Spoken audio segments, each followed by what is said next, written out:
Hartlike goeiemôre en baie welkom by ons Woensdagoordenkings. Ek vertrou dit gaan goed met jou en dat jy 'n fantastiese week sover het.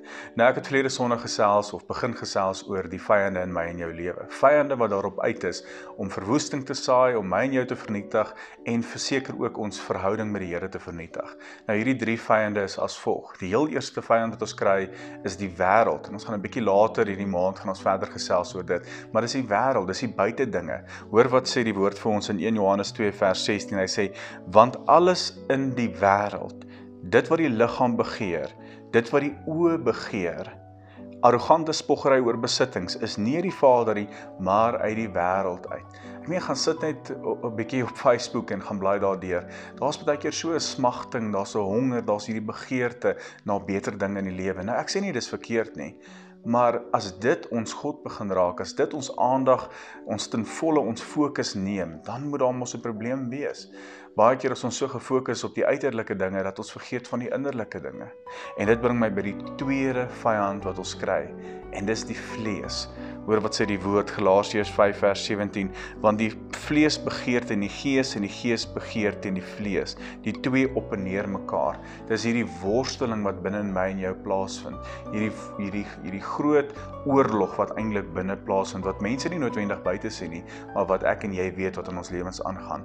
In Romeine 7 en Romeine 8 is Paulus besig om hierdie argument eintlik te bou. Hy sê, ek wil so graag die goeie doen. Ek wil so graag die Here loof en prys en hom dien met my hele lewe. Maar ek sukkel. Hy sê hy kry hierdie wet wat tussen hom en die Here staan. Hy kry hierdie wet wat hy graag wil gehoorsaam wees aan die Here, maar sy dade lyk nie so of dit gehoorsaam is aan die Here nie. Hy sê hierdie is die konstante oorlog wat plaasvind. En dan later dan gaan hy aan en dan sê hy wat ek en jy moet doen om hierdie oorlog te wen. En een van die goed wat hy vir ons sê is, neem elke gedagte gevange en maak dit gehoorsaam aan die Here. Neem elke gedagte gevange.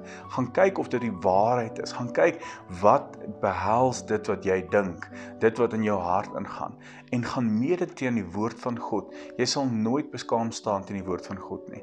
Die Here se woord bly die waarheid. Die Here se woord bly die rots in my en jou lewe.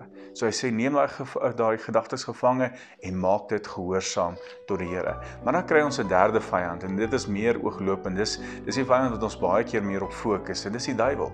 Ek meen, die woord sê vir ons baie duidelik dat die duiwel is daar buite. Hy is om elke hoek en draai. Hy is soos 'n brullende leeu wat nie kan wag om jou te verslind nie. En hy val jou direk aan.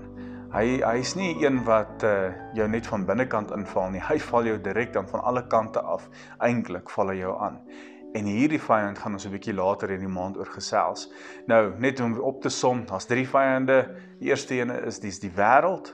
Die wêreld in al sy begeerlikheid, die vlees, dit wat binne in my en jou aangaan, en derdens die duiwel wat 'n direkte aanval op my en jou lewe loods. Hierdie drie goed is regtig van kardinale belang om te verstaan en te besef, dit is 'n ding wat elke dag gebeur. Dis nie 'n ding wat net so nou en dan gebeur nie. Hierdie is drie vyande wat daarop uit is, wat se missie en se doel is om jou te verwoes.